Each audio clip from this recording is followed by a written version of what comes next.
Amid President Trump's call to cut back on diversity, equity, and inclusion initiatives, Massachusetts Congresswoman Ayanna Pressley has reintroduced a bill that seeks to combat that. Along with other members of Congress, Pressley held a press conference today at the Capitol in Washington, D.C. to revive the historic reparations legislation. Hey guys, it's Gigi, and it's February the 17th, 2025.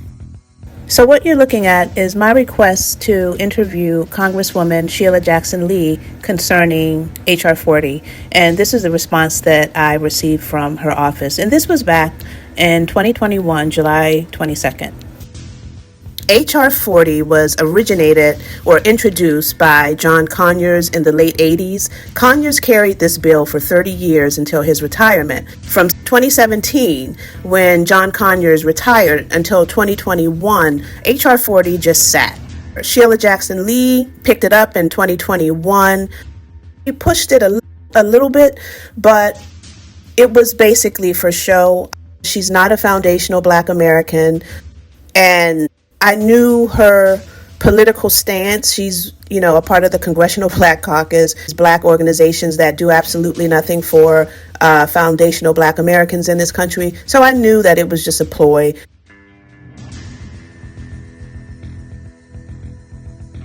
I think H.R. 40 should be an executive order anyway. So Sheila Jackson Lee passed on in 2024, and so H.R. 40 has just been sitting.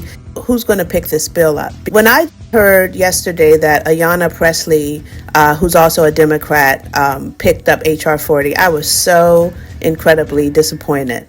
Both Sheila Jackson Lee and Ayanna Pressley are Democrats and sat under a Democratic president, Joe Biden, with Kamala Harris as the vice president of the United States. They had the majority, and they could have pushed this under that regime while Biden and Kamala were in office. And the reason that they didn't is because they don't really want us to have reparations. They just want to use this. It's because we have a Republican president now, which is Donald Trump. She hates Trump, and so she wants to have something to pick at him with. This is all a show. Legislation. Now, that bill aims to study and propose restitution for slavery and racial discrimination. Congresswoman Pressley says it's a critical time to push for this bill. These are deeply consequential times. As Dr. King said, the time is always right to do what is right. We're navigating the landscape of a hostile administration that's seeking to gut civil rights protections and to roll back progress that has been made. Now, this is not the first time the bill has been pushed, and it faces a tough road ahead with a Republican-controlled Congress. Roll back progress? What progress? What progress has Democrats made under the Biden administration? Deeply consequential? A hostile administration? Do you guys see how she is already coming in with a combative type of spirit? And it's only because of her hatred towards Trump. Historically, Republicans have been more amenable to our requests. Lincoln was a Republican. General Sherman was a Republican. Well, it was called the Union Party at that time, and then it changed to the Republican Party. But Lincoln freed the slaves. General Sherman was offering us 40 acres and a mule, and again, it was the Democratic Party that came in and overturned our gains, as did Andrew Johnson. So why do you, as foundational Black Americans, continually, overwhelmingly vote for the Democratic Party? It's the most absurd, ridiculous thing. Inevitably, this woman does not want us to have reparations. She just wants to have something to fight about. And Ayanna Pressley has been noted for really funding immigration. And so it's very ironic that now she wants to pick up a bill that is specifically for foundational Black Americans in the United States who are ancestors of slaves. So H.R. 40 is really from the 40 acres and a mule. That's where you get the 40 from that initiation that was put in place by General Sherman. However, when Lincoln died, Andrew Johnson came back and he overturned the land and the disbursements that were given out to freedmen at that time. Some of the freedmen were able to keep the land, but most of them had to return the land to their slave owners because of Andrew Johnson, who of course was a Democrat. Fact. The history of the United States is complicated and full of contradictions, with the greatest contradiction being the institution of slavery. While the founders professed a belief in liberty, enslaved Africans worked their fields and raised their monuments, building the nation's wealth without pay and on land they couldn't lay claim to. There have been calls for compensation to those who were enslaved and now their descendants. Most recently, a California task force submitted a reparations report to the state's lawmakers, which proposes cash payments and other support like home buyers assistance and free tuition for Black families. And Missouri Congresswoman Cori Bush introduced a bill for compensation from the federal government. But how do you put a price tag on more than 150 years of continued and systemic injustice?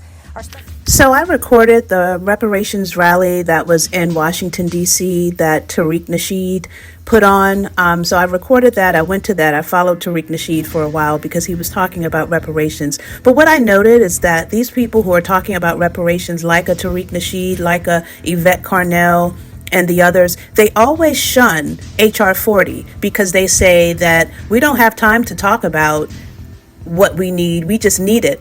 However, if you look at the California reparations summit that they came together and talked about, like O'Brien was just mentioning, that is exactly what has to happen before we go further into the issue of the disbursements. So why is it that you did that, you had your summit in California, yet you want to say that you don't want to back HR 40 because you don't have time to talk about something. So it's all a game, guys. HR 40 is another issue. It's something that's supposed to stall out and it's supposed to be a carrot that they dangle over our heads. HR 40 has been around for decades. It's basically a study for reparations. We don't study, we need tangible benefits. They don't study to give money to Ukraine. They don't study to give money to Afghanistan. They don't study to give money to the White House. They tend to give them money. Give us our money and we'll study how to spend it. Here, where southern rivers meet the sea, is the scene of America's first broken promise to Black Americans: liberty and land. Why is land so important? It's a way that we have control of family, control of our lives. Historian and activist Amir Jamal Touré's family traces its ties to Georgia's Sea Islands and the Carolina Lowcountry all the way back to the early 1800s. For at least 3 generations. They weren't alone. Some 40,000 freedmen were allocated land in one of the last acts of the Civil War. Special Field Order Number 15, better known as 40 acres and a mule. Not just a platitude, but a promise. On General Sherman's march to the sea, as many as 10,000 newly liberated people followed the Union forces. So they're emancipated. Yes. But where do we go? Where do we go? Under pressure and facing skepticism from Washington about his own loyalties, Sherman called Black pastors to his Savannah headquarters. So what is this that we're seeing?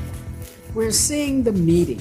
Vonette Good Walker leads the Ralph Mark Gilbert Civil Rights Museum in Savannah, home of the only illustration of the meeting. And this is Reverend Garrison. He was their voice. He was the voice. He was the spokesperson for all of them. It was Reverend Garrison Frazier's reply to Sherman that set the stage for a groundbreaking order.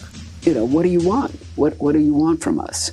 And he says, we want land and we want education.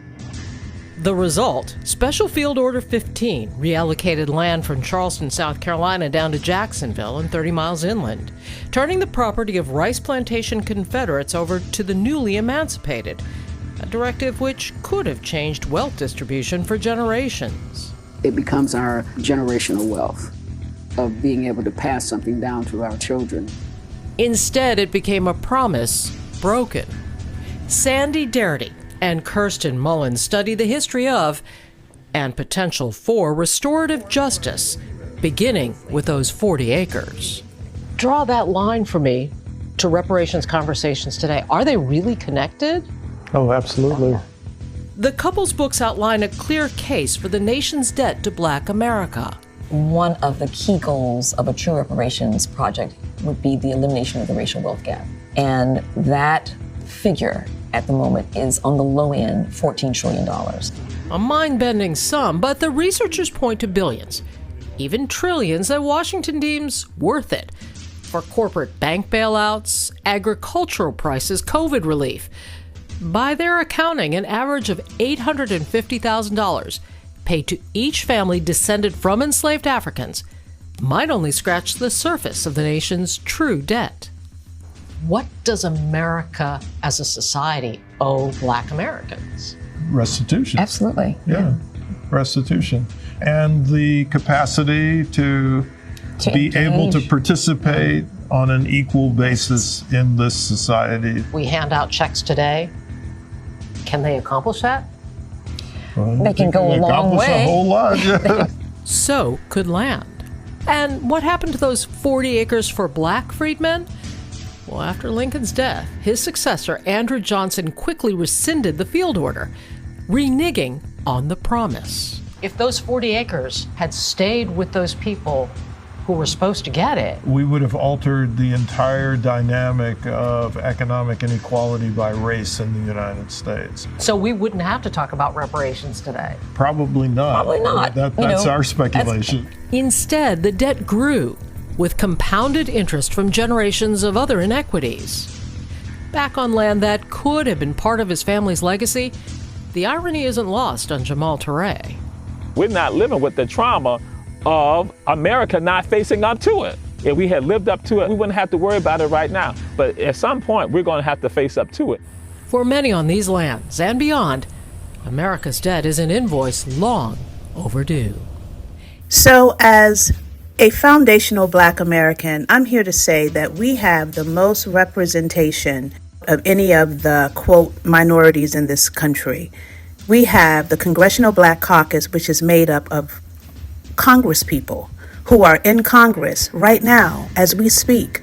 So we, as foundational Black Americans, have to stay close and keep our eyes close on H.R. 40. If you are interested or feel that reparations are due, as I do, you have to pay close attention to H.R. 40, because that really is the only route, other than an executive order, that we are going to get this thing passed. And it really shouldn't be that hard, because H.R. 40 has 196 co-sponsors. These are all the people who have co-sponsored this bill. And if you note, they're all Democrats.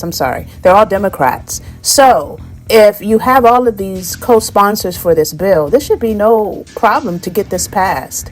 But again, they have not, because that is really not their intent. But it can be ours. This is Gigi. Peace.